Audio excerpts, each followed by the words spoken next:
मिनशैतानिर्रजीम बिस्मिल्लाहिर्रहमानिर्रहीम।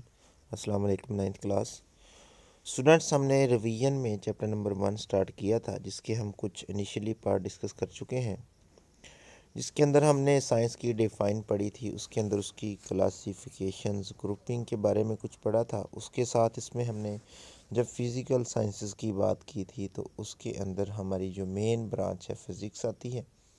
तो फ़िज़िक्स की कुछ ब्रांचेस थी जिसके बारे में हमने कुछ डिस्कस किया था और उनके डिफाइंस को भी किया था।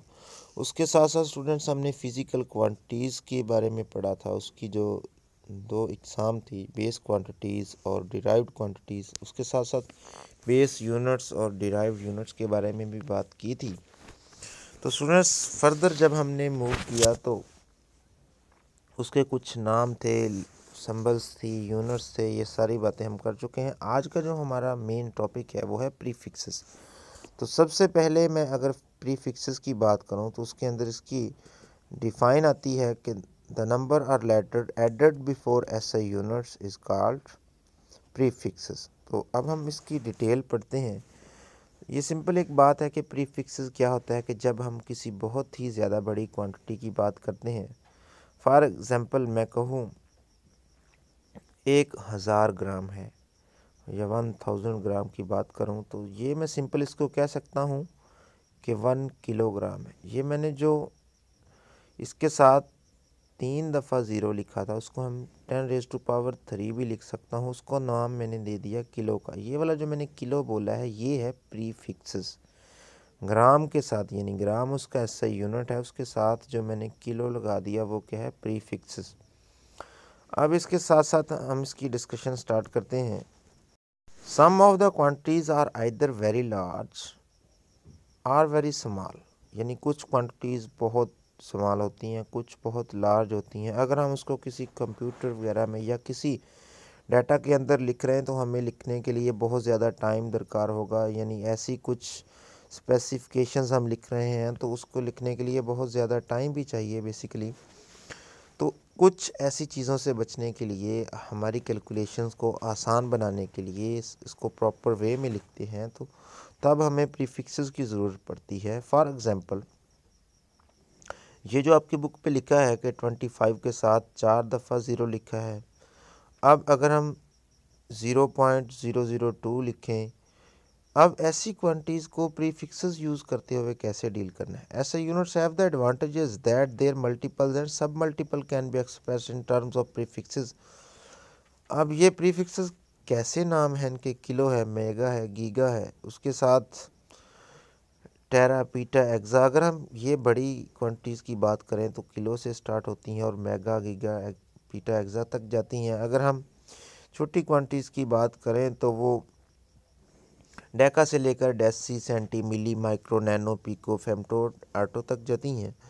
तो अब स्टूडेंट्स हम सिंपल कुछ एग्जांपल्स को लेके यहाँ पे डिस्कस करेंगे। ये जो आपकी बुक पे एग्जांपल दी गई है जिसमें 20,000 ग्राम है, उसको हमने किलोग्राम, जो स्टूडेंट्स 20 के साथ 3 ज़ीरो लिखी गई हैं, इसको हम 10⁻³ भी लिख सकते हैं, यानी साथ में 1000 है ना तो उसको हम 10⁻³ लिख सकते हैं। इसीलिए इसकी जगह पे बाद में हम किलो भी लिख सकते हैं।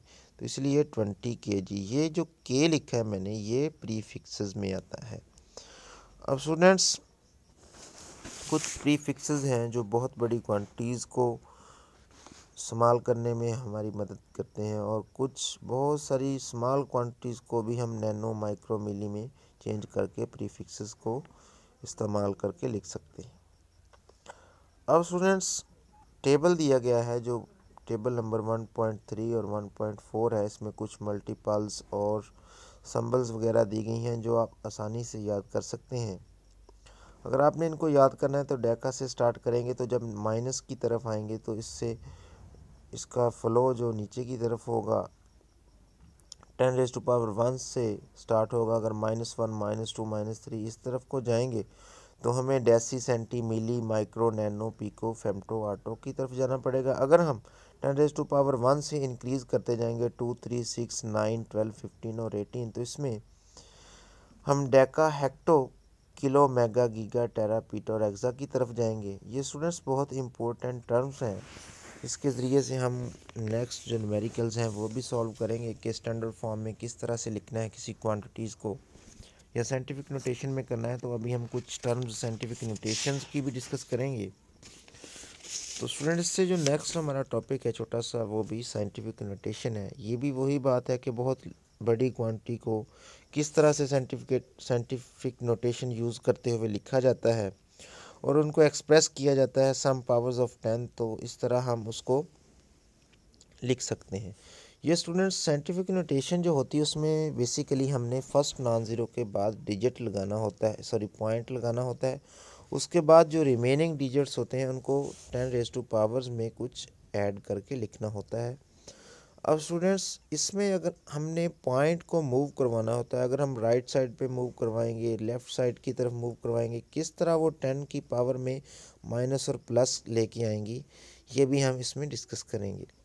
अगर हम स्टूडेंट्स साइंटिफिक नोटेशन की बात करें तो इसके अंदर इसकी सबसे पहले हम डिफाइन पढ़ते हैं। In scientific notation a number is expressed as some power of 10 multiplied by a number between 1 and 10। अब स्टूडेंट्स, ये देखिए आपकी बुक पे आपको नज़र आ रहा है कि बहुत बड़ी क्वांटिटीज़ हैं, उनको साइंटिफिक नोटेशन में चेंज करके लिखा गया है। अब देखें स्टूडेंट्स, सबसे पहली जो एग्जांपल इसके अंदर दी गई है, for example number 62750 can be expressed as 62.75 multiply by 10 raise to power 3। अब स्टूडेंट्स देखें, जो हमने 750 पढ़ा है, इसके अंदर कहीं भी पॉइंट नहीं है, तो हम कंसिडर करते हैं कि इसकी मोर राइट साइड पे एक पॉइंट है। अब हमने उस पॉइंट को 0 के बाद लगाया, उसके बाद 5 के बाद लगाएं, 7 के बाद लगाएं। अब यहाँ पे लगा हुआ है 7 के बाद। अब देखिए हमने कितने स्टेप इसको लेफ़्ट साइड की तरफ लेके गए, 1 2 और 3, यानी 62 के बाद पॉइंट लगाया। तो जब हमने इस पॉइंट को मोर राइट साइड से उठा के लेफ़्ट साइड की तरफ लेके गए हैं, यानी 3 स्टेप मूव किया है राइट से लेफ़्ट की तरफ। जब हम पॉइंट को राइट से लेफ़्ट की तरफ मूव करवाएंगे तो उसकी जो सम पावर्स ऑफ 10 होगी वो प्लस में इंक्रीज़ करती जाएंगी। जब हम पॉइंट को लेफ़्ट से राइट की तरफ लेके जाएंगे, जब लेफ़्ट से राइट की तरफ लेके जाएंगे तो उसकी पावर्स में एडिंग होती जाएगी, लेकिन साथ में माइनस लगता जाएगा। अब स्टूडेंट्स देखें, 62 है ना, तो इसके साथ हमने 2 के बाद मूव करवाना है, यानी एक स्टेप और इधर लेके जाना है। तो 6.275 multiply by 10 raise to power 4 हो गई। अब देखिए, अगर हमने इसको थर्ड से 4 स्टेप में इंक्रीज़ किया है तो ये इसकी पावर में एक और बढ़ गया। अगर हम 6 से भी पहले लेके आएंगे तो जितनी पावर, यानी जितने स्टेप हमने मोर राइट साइड से उठा के उसको मूव करवाया तो वो उसकी पावर में ऐड हो जाएंगे। ये तरीकाकार है स्टूडेंट्स पॉजिटिव पावर लेने का। अब देखिए, अब नेक्स्ट जो है स्टैंडर्ड फॉर्म लिखनी है हमने 0.00045। अब देखें, हमने जो असूल होता है वो ये होता है कि फर्स्ट नॉन ज़ीरो के बाद जो हमने पॉइंट लगाना होता है। अब अगर हम इसमें देखें तो फर्स्ट नॉन ज़ीरो 4 ही है, इस तक हम पॉइंट लेके आएंगे तो हमें पॉइंट को राइट साइड की तरफ मूव करवाना पड़ेगा। जितना हम राइट साइड की तरफ मूव करवाएंगे उतनी ही पावर में माइनस आता जाएगा। अब देखिए, 0.000 3 दफ़ा है, तो ये हम 3 स्टेप मूव करवाएंगे और जो चौथा स्टेप होगा वो 4 वाला होगा। तो 4.5 multiply by 10 raise to power -5। तो ये स्टूडेंट्स, इस टेक्निक को यूज़ करते हुए आप इसके अंदर जितने भी अनसॉल्व प्रॉब्लम्स हैं वो आप सॉल्व कर सकते हैं। तो आपका जो होमवर्क इसके अंदर बनता है, ये क्विक क्विज़ है, इन दोनों टॉपिक्स के साथ ये आप सॉल्व करेंगे। अब स्टूडेंट्स, हमने लास्ट टाइम ये भी पढ़ा था कि जो फ़िज़िकल क्वांटिटीज़ होती हैं वो मेजरमेंट करने के लिए यूज़ होती हैं। अब हमने फ़िज़िकल क्वांटिटीज़ के अंदर कुछ मेजरमेंट्स करनी है जो लेंथ के अकॉर्डिंग होगी, यानी लेंथ मेजरिंग इंस्ट्रूमेंट्स के साथ करेंगे। अगर हम मेजरिंग इंस्ट्रूमेंट की बात करें या मेजरिंग क्वांटिटीज़ की बात करेंगे तो वो डिफरेंट टाइप्स की हो सकती हैं। यानी अगर हम मैथ की बात करेंगे तो उसके लिए डिफरेंट स्केल होंगे, अगर हम लेंथ की बात करेंगे तो उसके लिए डिफरेंट इंस्ट्रूमेंट्स होंगे। इसी तरह अगर हम मेजरिंग इंस्ट्रूमेंट में सबसे पहले लेंथ मेजरिंग इंस्ट्रूमेंट्स की बात करेंगे तो उसमें सबसे पहले मीटर रूल आता है। जिसकी एक्यूरेसी कहाँ तक होती है 1 मिलीमीटर तक। तो इसीलिए हम कहेंगे कि उसकी जो स्मॉलेस्ट डिवीजन होगी वो 1 मिलीमीटर होगी।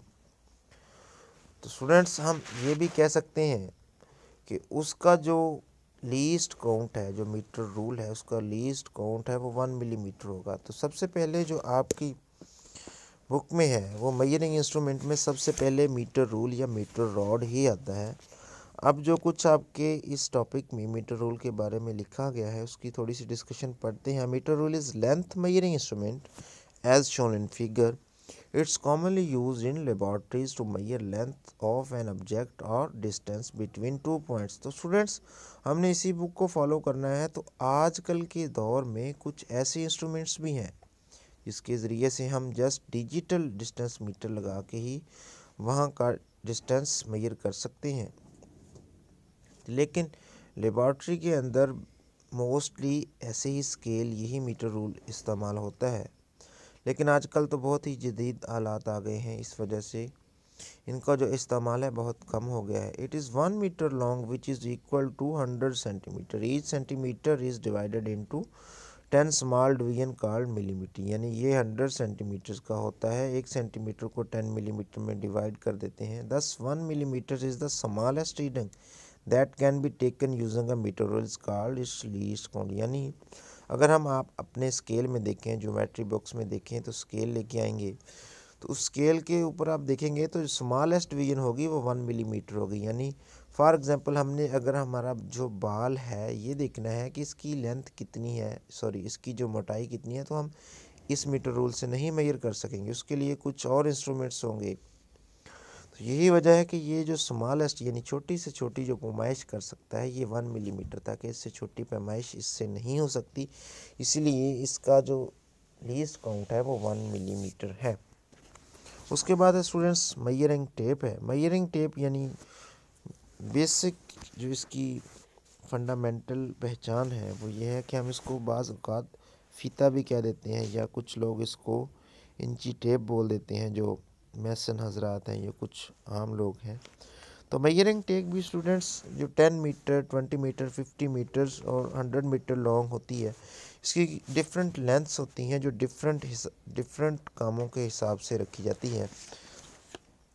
तो स्टूडेंट्स ये भी एक इंस्ट्रूमेंट है जो मेजरिंग इंस्ट्रूमेंट के लिए ही उसके अंदर ही आता है। नेक्स्ट स्टूडेंट्स हम अगले लेक्चर में कुछ वर्नियर कैलिपर्स और माइक्रोमीटर स्क्रू गेज की बात करेंगे। आज के लिए आपका यही टॉपिक है कि मेजरिंग इंस्ट्रूमेंट के साथ साथ हमने ये देखना है मीटर रूल क्या है और मेजरिंग टेप क्या है। उसके अंदर उसके बाद ये जो हम डिस्कस कर चुके हैं साइंटिफिक नोटेशन भी आपने नोट करनी है, इसके रेलेवेंट जितने क्विज़ और कुछ एग्जाम्पल जो टॉपिक के अंदर ही दी गई हैं वो आपने करनी है, और प्रीफिक्सेस को याद करना है, वो जो टेबल बना हुआ है वो भी आपने अच्छे से याद करना है। बेस्ट ऑफ लक, अल्लाह हाफिज़।